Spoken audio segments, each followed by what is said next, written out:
It's danger when he's bringing out the lightsaber. Aaron, you suck, man. Oh my God. Then the more people laugh at him, the more he fucking he's, I'm telling you, man, this was the worst thing he could have done was go through with this event. And of course he's not going to handle it properly. You know what I mean? He's going to lose his fucking mind. If you're not watching Steel Toe, this nigga spent 5 minutes threatening more legal action against Melton and Schizo Sean, but without naming them.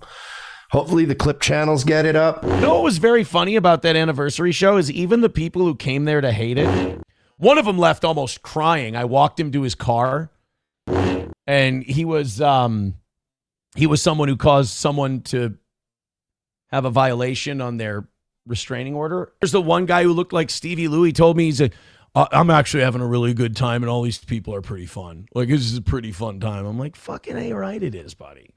Just have some fun. You've already been complicit in breaking the law, so you might as well have a good time. Boy, that guy, he really fucked his people over, but hey, look, I ain't here to stop him. And then they had to project and pretend that happened. Get the fuck out of here. My kids like a cunt-sucking quad stick. How do you really feel? Let's all go in hypothetically.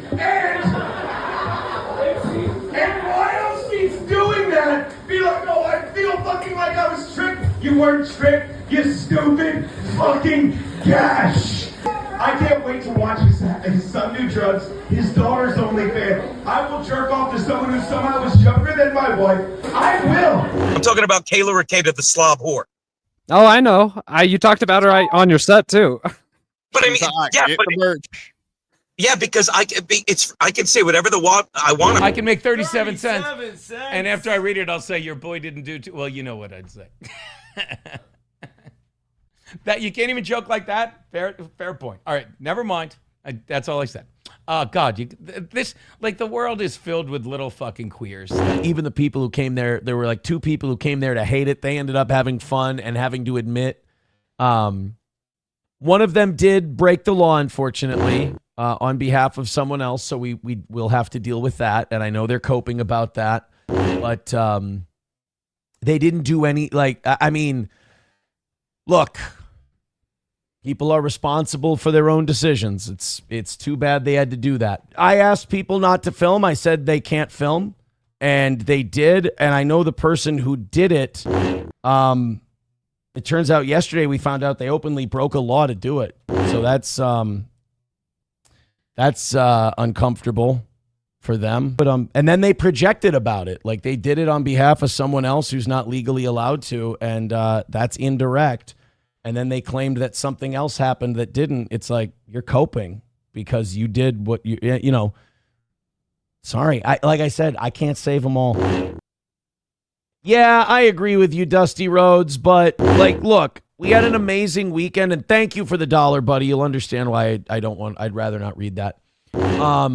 Even though it's totally fine. I think our weekend went off without a hitch. It was remarkably successful. So I think a lot of people tried to create something out of less than nothing. Like, it's just such cope.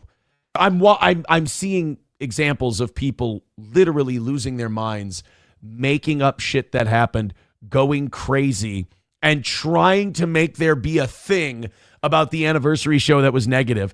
It was all incredible. It was all amazing.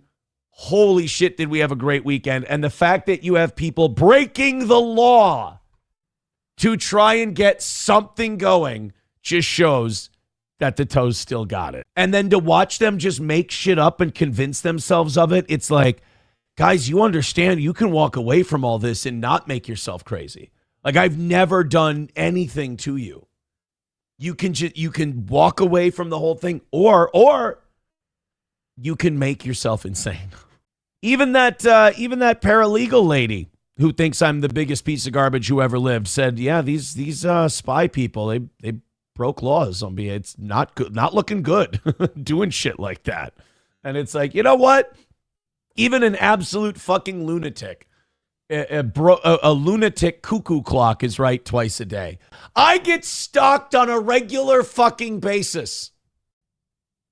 There is a network of crazy mentally ill stalkers on command from another person. You want to keep injecting this drama in. How many times has Aaron said he's done with the drama? He just wants to go back to doing his show. Now he's got these HROs, and now what's he doing? He's throwing shade at everybody again. He's a fucking tough guy again. Right? The thing to do is to just say, fine, internet, you win. I don't want to do this anymore. And I don't know if it's for his show. I don't know if it's for money to stay relevant, or if it's just this psychotic need to be right and to win. He's obsessed with winning. You don't know anything. You don't know nothing about doing nothing. How many times has Aaron's move been to do nothing? But he's always like, I gotta do something. It's like, no, you don't.